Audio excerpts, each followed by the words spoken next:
नमस्कार साथियों, मैं प्रशांत कुमार बहरवा। हम नंबर सीरीज़ के बारे में बात कर रहे हैं। पिछले वीडियो में हमने जो है बोडमास नियम के बारे में बात की, हमने नंबर सिस्टम के बारे में बात कर ली थी, उनके वर्गीकरण के बारे में बात कर ली थी। पिछले वीडियो में हमने अर्थमेटिक ऑपरेशंस को सॉल्व करना सीखा, हमने बोडमास नियम के बारे में जाना, हमने लेफ्ट टू राइट एक्सप्रेशन को सॉल्व करने के लिए जो तरीका है हमारे पास वो हमने जाना।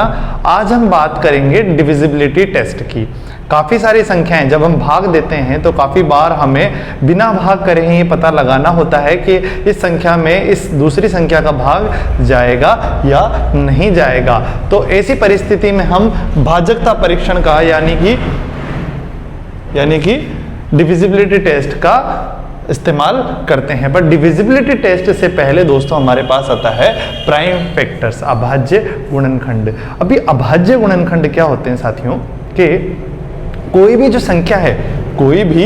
संख्या है, आप कोई भी नंबर ले लीजिए रेंडमली, जैसे 1 to 1 ले लीजिए, 1 to 4 ले लीजिए, कोई सा भी नंबर ले लीजिए, 6 to 4 ले लीजिए, मान लीजिए कोई सा भी नंबर आप लेंगे तो इस नंबर के जब आप गुणनखंड निकालेंगे, इस नंबर के गुणनखंड से मेरा मतलब है कि कितनी संख्याएं, ऐसी संख्याएं जो प्राइम हैं, ऐसी संख्याएं जो स्वयं प्राइम हैं और मिलकर गुणा होने के बाद जो है इस संख्या को बनाती हैं, तो वो इस संख्या के क्या कहलाते हैं? अभाज्य गुणनखंड कहलाते हैं। ठीक है, जैसे 11 का 121 के अभाज्य गुणनखंड है 11, सिर्फ 11, यानी कि 11 दो बार आ रहा है तो हम इसे कहेंगे कि इसके अभाज्य गुणनखंड क्या है? 11 हैं। जैसे 624 है तो 624 के अगर मैं अभाज्य गुणनखंड निकालना चाहूं तो मैं निकालूंगा, 2 से मैं पहली बार भाग दूंगा, 2 दूनी 4, 2 तिया 6, 2 एकम 2, 2, फिर मैं 2 से भाग दूंगा, 2 एकम 2, 2 पंजे 10, 2 छक्के 12, फिर मैं 2 से भाग दूंगा, 2 सत्ते 14, 2 अट्ठे 16, फिर मैं 2 से भाग दूंगा, 2 तिया 6, 2 नाम 18, फिर मैं 2 से भाग दूंगा। अब यहाँ पे देखिए क्योंकि इकाई अंक है नहीं तो मैं 2 का नहीं भाग देकर यहाँ पर 3 का भाग दूंगा, 3 एकम 3 और 3 तिया 9। तो 13 मेरा प्राइम नंबर है, यानी कि मैं 624 को मैं क्या लिख सकता हूं? 13 गुणा 3 गुणा 2 गुणा 2 गुणा 2 गुणा 2। ठीक है, 1 2 3 4, 1 2 3 4, 3 गुणा 13। अगर मैं दोबारा से चेक करना चाहूं तो 13 एकम 13, 13 दूनी 24, 13 39 का 9 हासिल लगे 3, 3 एकम 3, 3 और 3 6, सॉरी माफ कीजिएगा, 13 गुणा 3, 13 तिया 39 गुणा 2 गुणा 2 गुणा 2 गुणा 2, यानी कि 2 दूनी 4, 4 एकम 4, 4 दूनी 8, 8 दूनी 16, 2 की घात 4 बराबर 16। और इससे मैं अगर मल्टीप्लाई करके दिखाऊं आपको एक बार, 39 गुणा 16 को तो 9 छक्के 54 का 4 हासिल लगे 5, 6 एकम 6, 6 दूनी 12, 6 तिया 18, 18 और 5 23, डिवाइड बाय 9 एकम 9, 3 एकम 3, 4 12 हासिल लगे 1, 3 और 3 6, 624। यानी कि मेरे पास कितने प्राइम फैक्टर्स आए? 1 2 3 यूनिक प्राइम फैक्टर्स मेरे पास कितने हैं? ये 3 हैं। इस टोटल संख्या के प्राइम फैक्टर्स कितने हैं? ये सारे प्राइम इसके फैक्टर्स है, इसके अभाज्य गुणनखंड हैं।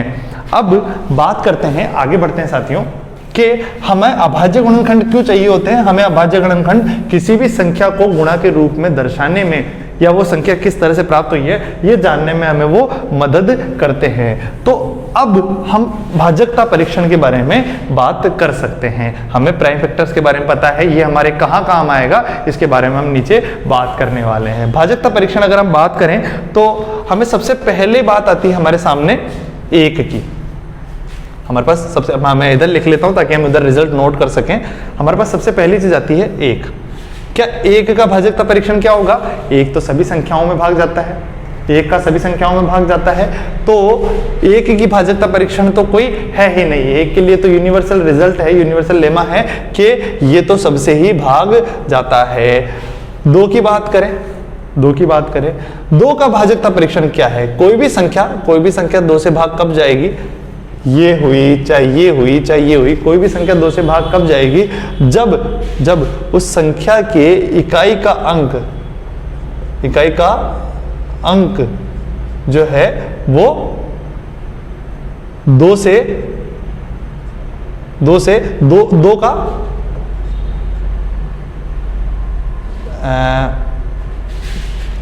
2 का गुणा है। या मैं इसे यहां पर अगर रिजल्ट के रूप में लिखना चाहूं, तो मैं 2 का परीक्षण कैसे लिखूंगा? इकाई के अंक में 2 का भाग जाता हो, इकाई के अंक में 2 का भाग जाता हो।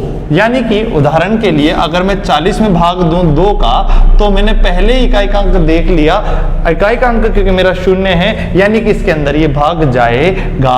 अगर यहाँ पे होता 34, इकाई का अंक मैंने देखा 4 है, 4 में 2 का भाग जाता है, क्योंकि मुझे 2 का पहाड़ा आता है, तो 4 में 2 का भाग जाता है, यानी कि संख्या में भी 2 का भाग जाएगा।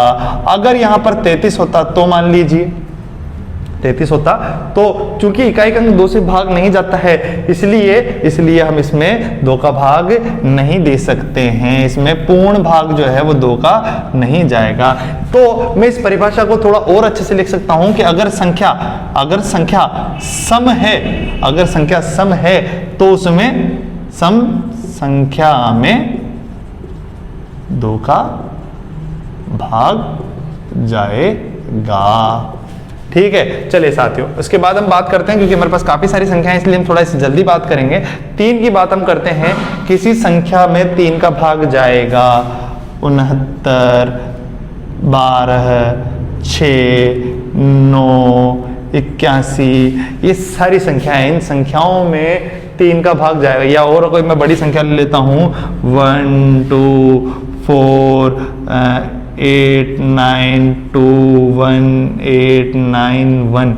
अगर ये मेरी संख्या है तो इस संख्या में बिना भाग दिए ही आप बता सकते हैं कि इसमें 3 का भाग जाएगा या नहीं जाएगा। इन सभी संख्याओं में 3 का भाग जाएगा या नहीं जाएगा। तो 3 की भाजकता का परीक्षण साथियों हमारे पास है कि संख्या के सभी अंकों का योग अगर 3 से योग में अगर 3 का भाग जाता है, 3 का भाग जाता है, तो वहां पर 3 का भी भाग जाएगा। कहने का मतलब अगर 12 है, जैसे 6 का देख लीजिए, 6 में 3 का भाग जाता है, सीधा सीधा ही मुझे पता है 6 में 3 का भाग जाता है, तो यस जाएगा। क्या 9 में भाग जाता है? यस 9 में भाग जाता है। कैसे मुझे पता है? मुझे 3 का पहाड़ा आता है, 3 एकम 3, 3 दूनी 6, 3 तिया 9, 3 चौक 12, 3 पंजे 15। पर अब 12 तक में जाते ही जैसे ही एक अंक से बड़ी हुई 2 अंकों की संख्या हुई, यहां से मैंने अंकों का योग करना शुरू कर दिया। यूं तो मुझे 3 का पहाड़ा आता है, पर मैंने अंकों का योग शुरू करना स्टार्ट कर दिया। मैंने अंकों का योग किया तो 12 के 2 अंक हैं, 1 और 2, इन दोनों का अंकों का योग क्या है मेरे पास? 3 आया। क्या 3 में 3 का भाग जाता है? हाँ, 3 में 3 का भाग जाता है। इसका मतलब है 12 में भी 3 का भाग जाएगा। कितनी बार जाएगा? 12 में 3 का भाग जो है वो 4 बार जाएगा। यानी कि 12 बटा अगर मैं 3 करता हूं, 12 में 3 का भाग देता हूं, तो मेरे पास 4 बार भाग जाएगा। यानी कि 4 बराबर हिस्से होंगे। 69 क्योंकि मेरे पास 2 अंकों की संख्या है, 1 अंकों की संख्या तक तो मेरे को पता ही था। 2 अंकों की संख्या जैसे ही आई, बड़ी संख्या है, 10 के पहाड़े में 30 से ज्यादा आती है, 3 के पहाड़े में 30 से ज्यादा आती है, तो इस संख्या को मैं ऐसे ही देख सकता हूं, 6 + 9, 6 × 6 = 12, 13, 14, 15, यानी कि 15 फिर से मेरे पास आ गया। मुझे देखना है कि 15 में भाग जाता है कि नहीं जाता है। 3 का पहाड़ा तो मुझे आता है, 15 में भाग जाता है, पर मैं फिर से चेक करना चाहूंगा। मैं फिर से चेक करना चाह रहा हूं। ये मेरे पास T1 था, मैंने पहली बार टेस्ट किया, पहली बार के टेस्ट में भी मेरे पास 2 अंक आ गए, मैंने फिर से टेस्ट किया। मैं T2 करूंगा, दूसरा टेस्ट लूंगा, 5 + 1, यानी कि मेरे पास आ गया 6। 6 में 3 का भाग जाता है। हाँ, 6 में 3 का भाग जाता है तो 15 में भी जाएगा। 15 में अगर जाता है तो 69 में भी जाएगा। उसी तरह 81 में अंकों का योग 8 + 1 यानी कि 9, और 9 में 3 का भाग जाता है, यानी कि जाएगा। यहां पर इस संख्या की बात करें, इस संख्या में मैं अंकों का योग देखता हूं, 1 और 2 3, 3 और 4 7, 7 और 5 7 और 8 15, 15 और 9 24, यही होता है 15 और 9, 15 और 9 24, 24 25 26 27, 27 और 8 35, 35 और 10 35 और 10 45। इस संख्या का योग क्या है? आज संख्या के सभी अंकों का योग क्या आया है? 45। और 45 जो है 45 फिर से मेरे पास एक बड़ी संख्या है, 2 अंकों की संख्या है। 45 के अंकों T1 तो मेरे पास हो चुका है, T2 दूसरा टेस्ट में कर रहा हूं। 4 + 5 यानी कि 4 + 2 जो है, क्या इस संख्या के अंदर 5 + 4 यानी कि 9 के अंदर क्या 3 का भाग जाता है? हाँ, 9 के अंदर 3 का भाग जाता है। 9 के अंदर 3 का भाग जाता है तो 45 में जाएगा, और 45 में जाएगा तो इस संख्या में भी जाएगा। यानी कि आपने बिना भाग देकर ही ये बता दिया है कि इस संख्या में 3 का भाग जाएगा या नहीं जाएगा। चलिए आगे बढ़ते हैं साथियों। 4 की भाजकता का परीक्षण, यहां से थोड़ा कंफ्यूजन शुरू हो जाता है, 4 की भाजकता का परीक्षण। अब देखिए साथियों, आपको काफी बार बचपन में जब आपने सिखाया होगा ये क्यों जरूरी था और ये क्यों काम आता था 4 की भाजकता का परीक्षण। आपने लीप ईयर काउंट किया होगा। लीप ईयर ऐसा ईयर जिसमें एक साल में, जिसमें फरवरी में 29 दिन होते हैं, बाकी साल होते हैं दूसरे जितने भी साल हैं, यानी कि हर 4 साल में एक बार आता है लीप ईयर।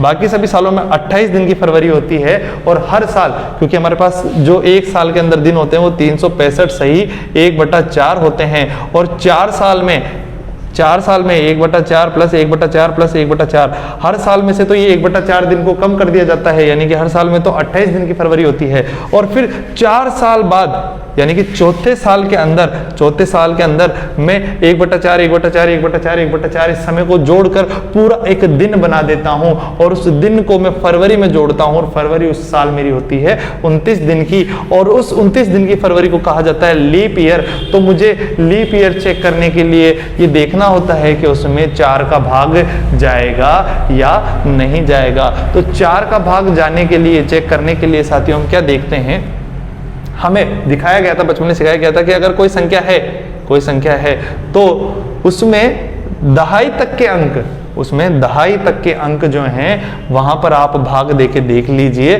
क्या इसमें 4 का भाग जाता है।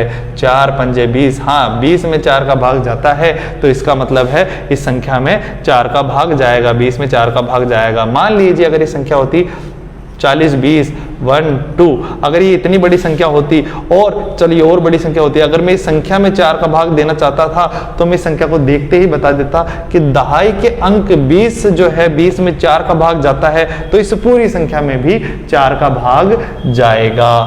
अगर यहाँ पर 20 की जगह कोई और संख्या होती, मान लीजिए 16 होती, मान लीजिए 12 होती, तो क्या इसमें जाता? हाँ, मैंने इकाई के अंक देखे, इकाई के अंक देखने पे मुझे पता चला कि हाँ इकाई के अंक में जो है 4 का भाग जा रहा है। सॉरी, इकाई और दहाई दोनों अंकों को मिलाकर जो संख्या बन रही है, इस संख्या में 4 का भाग जा रहा है, तो इस पूरी संख्या में भी 4 का भाग जाएगा। पर साथियों मान लीजिए उदाहरण के तौर पे मेरे पास संख्या जो है वो ये होती, जहां पर इकाई और दहाई दोनों का ही अंक जो है, दोनों का ही जो अंक है वो 0 आ रहा है, दोनों का ही अंक जो है वो 0 आ रहा है, तो फिर मुझे अगले दोनों अंकों को भी सम्मिलित करना होगा। मुझे आगे के अंक, जहां तक मुझे कोई अंक नहीं मिल जाता, मुझे वहां तक चूज करना है, और वहां जाने के बाद मैं पीछे देखूंगा, जो भी पहला अंक आया मेरा, उसके साथ वाले अंक को लेकर मैं 2 अंकों में भाग देकर देखूंगा। 20 में चूंकि मेरे पास भाग जाता है, यानी कि 2000 में भी मेरा 4 का भाग जाएगा। ये तो आपने इस कंसेप्ट को समझ लिया, पर क्या आपके मन में सवाल नहीं उठा कि 2 में मैंने इकाई का अंक लिया, 4 में मैंने दहाई तक के अंक लिए, ऐसा क्यों? मैंने 2 की जब भाजकता का परीक्षण किया तो मैंने इकाई के अंक में 2 का भाग दिया, जब मैंने 4 की बात की तो मैंने इकाई और दहाई दोनों के अंकों को साथ लिया, जैसे अगर मैं मानता हूं 24 लेता हूं तो मैंने दोनों अंकों को साथ में लिया, और इन दोनों अंकों को साथ में लेकर इकाई और दहाई तक जो है मैंने भाग देकर देखा, तब जाकर मुझे 4 की भाजकता का परीक्षण हुआ। तो ऐसा क्यों है? तो साथियों इसको एक बार के लिए आप समझ लीजिए, मैं आगे ही लिखता हूं ताकि आप, इधर लिखता हूं ताकि आप कभी भूले नहीं। दो, चूंकि 2 की घात 1 होता है और 1 यानी इकाई का, तो 2 की घात 1 यानी 2। अगर 2 का परीक्षण कर रहे हैं, अगर 2 का परीक्षण कर रहे हैं तो मुझे सिर्फ इकाई का अंक देखना है। 4 मेरे पास क्या होता है साथियों, 4 मेरे पास होता है 2 की घात 2, यानी कि मुझे 2 अंकों तक की संख्या को, लास्ट से 2 अंकों को जो है देखना होगा, यानी कि इकाई व दहाई के अंकों तक की संख्या में 4 का भाग जाता हो, 4 का भाग जाता हो, यानी कि मेरे पास अगर 216 था तो मैंने लास्ट के जो थे, लास्ट के 2 डिजिट जो थे उनमें भाग देके देख लिया, इकाई और दहाई के दोनों अंकों की संख्या ली और इस संख्या में 4 का भाग देकर देखा, मुझे मिल गया कि संख्या में 4 का भाग जाएगा या नहीं जाएगा। अगर यहाँ पर 0 होता, दोनों में 0 होता, तो जब तक मेरे पास कोई अंक नहीं आ जाता, मेरे पास एक अंक आया और इस अंक के साथ वाली संख्या को मैंने लिया, इस संख्या को देखा और इसमें भाग जा रहा है कि नहीं जा रहा है, हाँ इसमें भाग जा रहा है, तो मैंने भागजकता 4 की निर्धारित की। तो सबसे पहली चीज तो मुझे क्या करनी है, इकाई व दहाई के अंकों तक की संख्या लेनी, यानी कि 2 की घात 2, 2 अंकों तक की मेरे को संख्या लेनी है। पर अगर दोनों ही अंकों पे 0 आए, लिख लीजिए, अगर दोनों ही अंकों पर 0 आए तो पहला जो अंक आ रहा हो इकाई की ओर से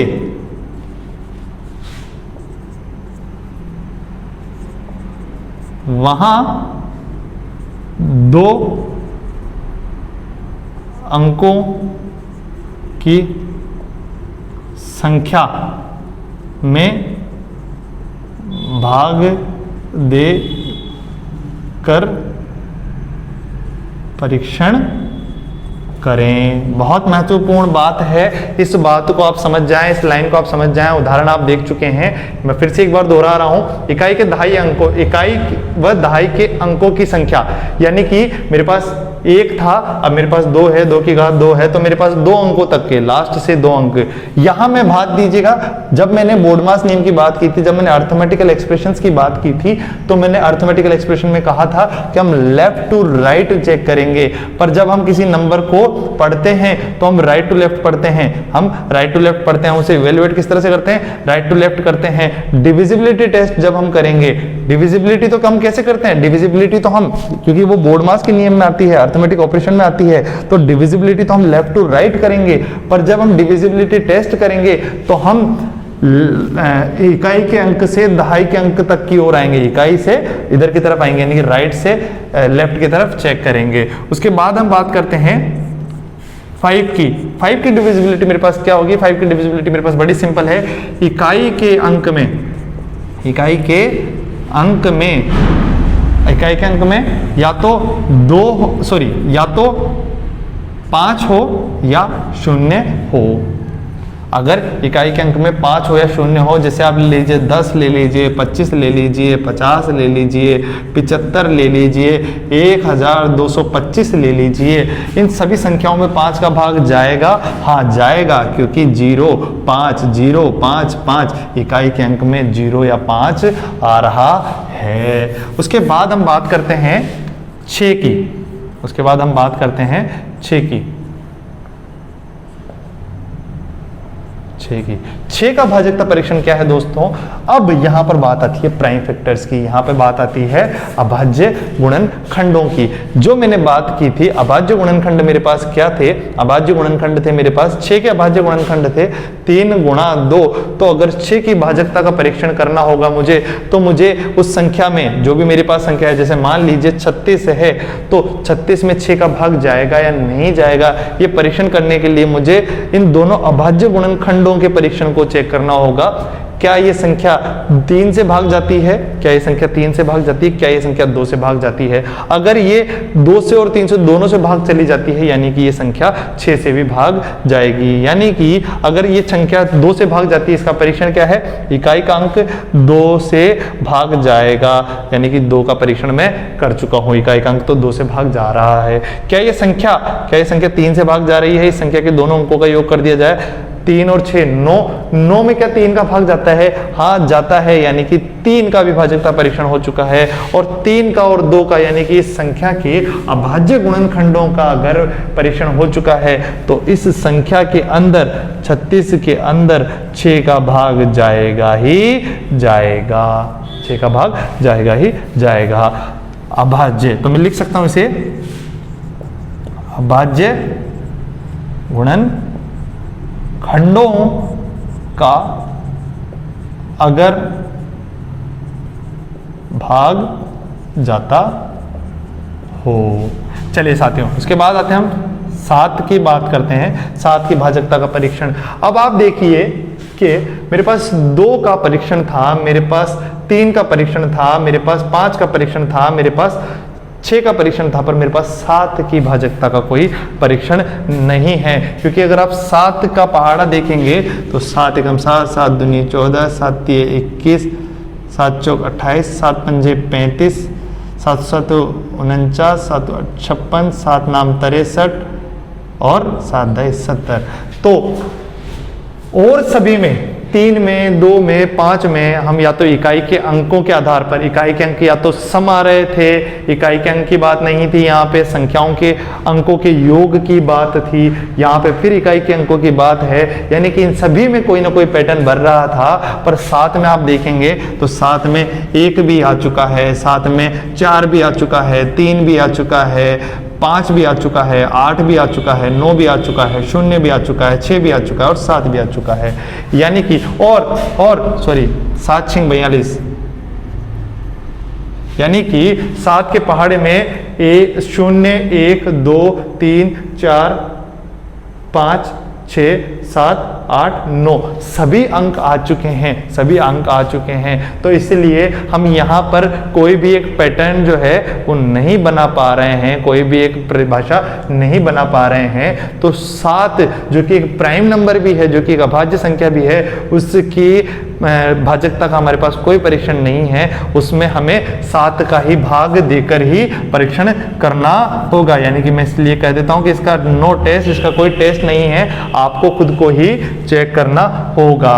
उसके बाद में बात करता हूं 8 की भाजकता का परीक्षण। अब साथियों, जो हमने बात की थी कि हमने 2 की बात कर ली, हमने 4 की बात कर ली, 8 भी हमारे पास क्या है, 2 की घात 3। 8 हमारे पास क्या है, 2 की घात 3। तो अगर मैं मोटे मोटे तौर पर उसी परिभाषा को दोहराना चाहूं तो इकाई के अंक में 2 की घात 1 था, तो मैंने 1 अंक को चुना। जब 4 की बात आई तो ये 2 की घात 2 थी, यानी कि 2 अंकों तक, इकाई और दहाई तक मैंने चेक किया। तो अगर मैं 8 की बात करूंगा तो 8 के लिए मुझे 2 की घात 3 यानी कि 3 अंकों तक परीक्षण करना होगा। जैसे मेरे पास है 664, तो मुझे 664 में 8 का भाग देना होगा। यानी कि 8 एकम 8, 8 दूनी 8 होता है, 8 3 8 72, सॉरी 8 एकम 16 8 8 7 56, 8 7 56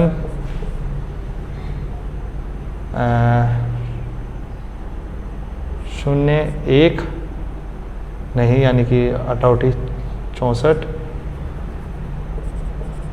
बचा 2 4 8 के 8 2 16 8 3 24। यानी कि अगर 664 में भाग जा रहा है, पूरा भाग जा रहा है, तो ऐसी कोई भी संख्या 1 2 3 2 4 3 जो भी कुछ आए और उसके लास्ट में अगर 664 आए तो इस बड़ी संख्या में 8 का भाग जाएगा। और 3 अंकों से छोटी संख्या अगर है, 3 अंकों से छोटी अगर संख्या है तो वहां तो मुझे सीधे ही 8 का भाग देकर परीक्षण करना होगा। उसके बाद 9 की अगर मैं बात करूं, उसके बाद अगर मैं 9 की परीक्षण की बात करूं तो 9 का भाजकता परीक्षण 3 की घात 3, यानी कि जो परीक्षण 3 का है वही 9 का है। 3 के परीक्षण में हमने कहा कि संख्या के सभी अंकों का योग, संख्या के सभी अंकों का योग, संख्या के सभी अंकों का योग, संख्या के सभी अंकों का योग अगर 3 से भाग जाता है, यानी कि 4 + 2 6, 6 और 3 9, अगर 9 में 3 का भाग जाता है तो इस पूरी संख्या में भी 3 का भाग जाएगा। वही परिभाषा यहाँ पर 9 की है कि अगर किसी संख्या के अंदर 9 का भाग जा रहा है, संख्या के अंकों के योग में अगर 9 का भाग जा रहा है तो वो संख्या पूरी की पूरी क्या होगी, 9 से विभाजित होगी, यानी कि अंकों का योग जो है वही परिभाषा 3 वाली है। अंकों का योग अंकों का योग 9 से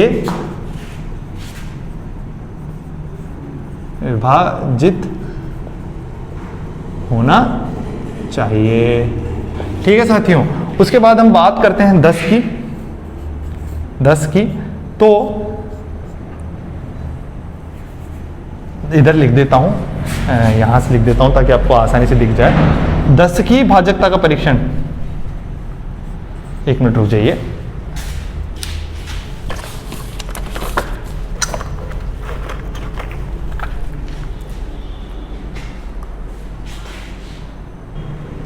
बिल्कुल, तो 10 की भाजकता का परीक्षण जो है मेरे पास क्या है, क्योंकि 10 के अभाज्य गुणनखंड मेरे पास क्या है, 5 गुणा 2, यानी कि अगर किसी संख्या में 2 का भी भाग जाता हो और 5 का भी भाग जाता हो, यानी कि 2 की भाजकता का परीक्षण भी सफल हो रहा हो और 5 की भाजकता का परीक्षण भी सफल हो रहा हो, तो वो संख्या मेरे पास क्या कहलाएगी, इन दोनों का साथ में हो। यानी कि अगर मेरे पास 240 है तो इकाई का अंक तो मेरे पास क्या होना चाहिए, इकाई का अंक मेरे पास होना चाहिए 0, इकाई का अंक मेरे पास होना चाहिए 0।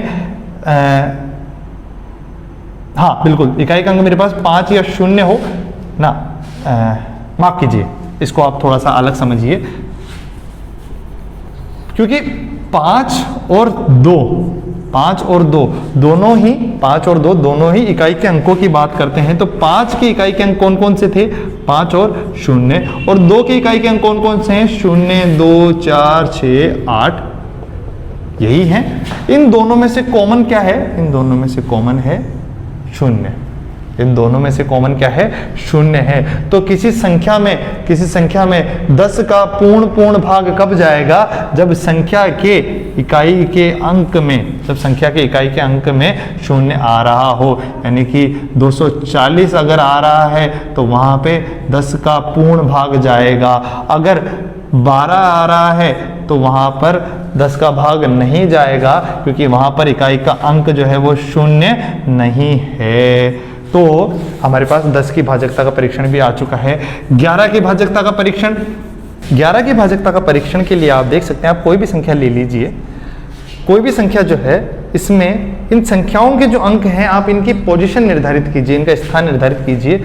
ये मेरा 1 2 3 है, ये मेरी इस संख्या की पोजीशंस है, और ये पोजीशंस में ओड पोजीशन कौन सी है, ये दोनों है। इसे मैं लिख लेता हूँ O O, या यहाँ पे मैं लिखना चाहूँ O O, और इवन पोजीशन मेरे पास E है। मैं ओड पोजीशन वाले अंकों का योग ले लेता हूँ एक तरफ, 1 + 1, ओड पोजीशन के मैंने अंक एक तरफ ले लिए। मैं इवन पोजीशन के अंक जो हैं वो एक तरफ ले लेता हूँ 2, और ओड पोजीशन के अंकों का योग माइनस इवन पोजीशन के अंकों का योग। अगर मेरे पास या तो 0 आए या मेरे पास 11 आए तो मेरी ये संख्या जो है वो 11 से भाग जाने वाली होगी। जैसे अगर मैं उदाहरण के तौर पे लूँ 1 2 3 3 2 1, ये संख्या जो है मेरी, इस संख्या में अगर आप देखें तो ये odd even odd even odd even, मैं इस संख्या में ओड वाले नंबर्स जो हैं उनको जोड़ लेता हूं, 1 + 3 + 2। ठीक है साथियों, माइनस इवन वालों को जोड़ लूं, 2 + 3 + 1, 2 + 3 + 1, क्या मेरे पास ये दोनों ही 6 माइनस 6 बराबर शून्य नहीं आ रहे हैं? हाँ मेरे पास ये शून्य आ रहे हैं, यानी कि 1 2 3 3 2 1 में जो है 11 का भाग जाएगा। आशा करता हूं आपको ये समझ में आया होगा। उसके बाद हम चलते हैं 12 के डिविजिबिलिटी टेस्ट का। 12 के डिविजिबिलिटी टेस्ट, अब 12 के गुणनखंड जो है वो मेरे पास क्या है? 12 के गुणनखंड मेरे पास 3 गुणा 4। 12 के अभाज्य गुणनखंड मेरे पास क्या है? 3 गुणा 2 गुणा 2।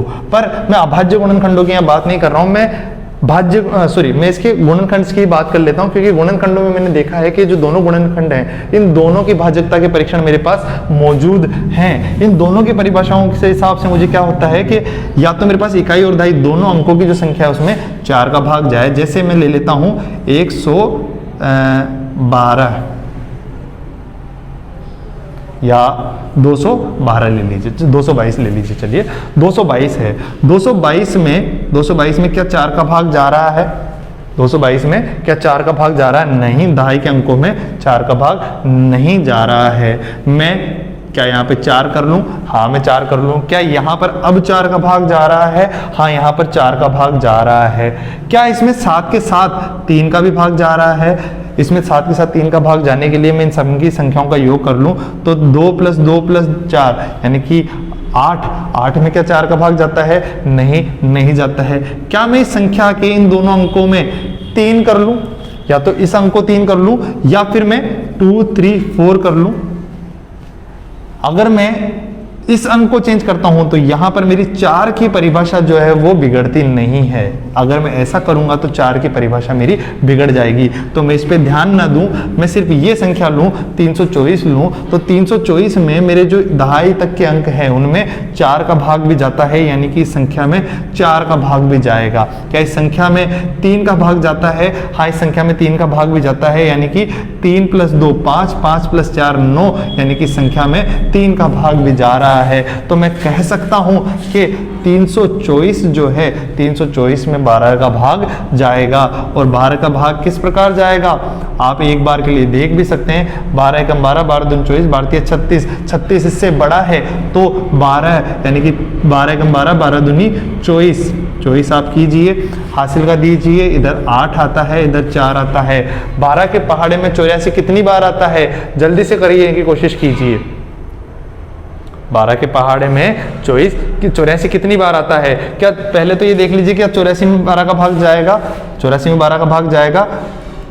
दोनों में लास्ट में 4 का भाग जा रहा है। 4 × 4 और 4 दूनी 8 और 4 × 4 हाँ 4 का भाग जा रहा है। क्या 3 का भाग जा रहा है?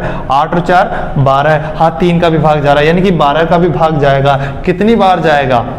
12 × 7 = 84, यानी कि 84। ये मेरे पास आपके पास आंसर आ चुका है।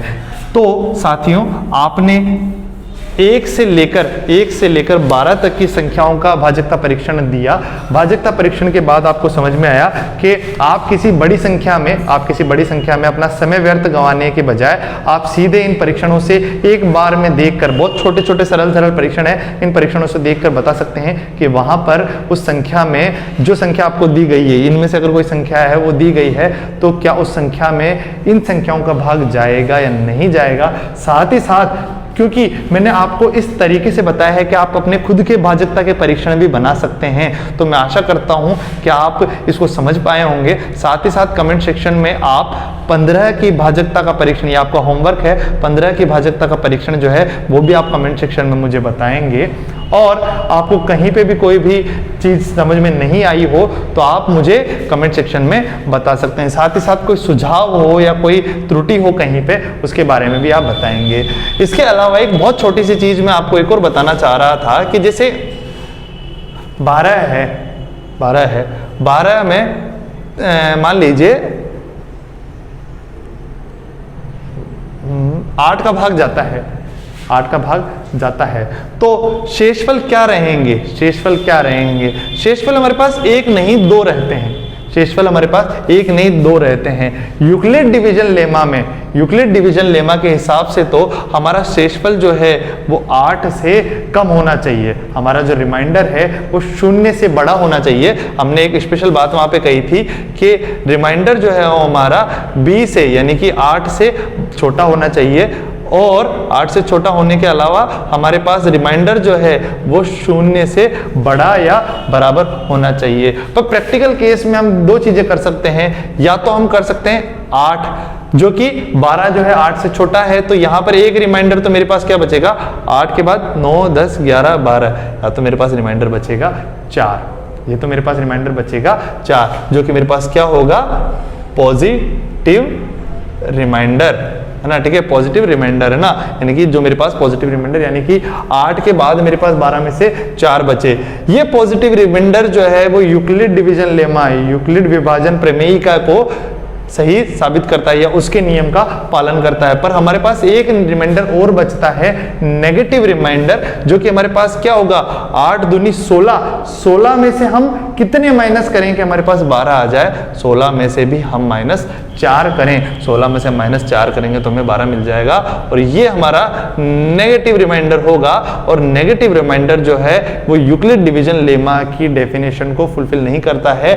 और रिमाइंडर की जो डेफिनेशन वहां पे शेषफल की जो डेफिनेशन है, परिभाषा है, ये उसे वहां पर सही साबित नहीं करता है।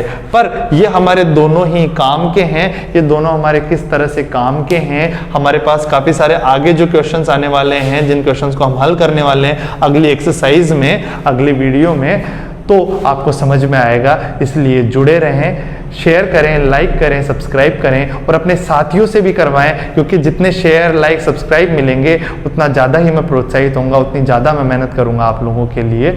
जय हिंद, जय भारत।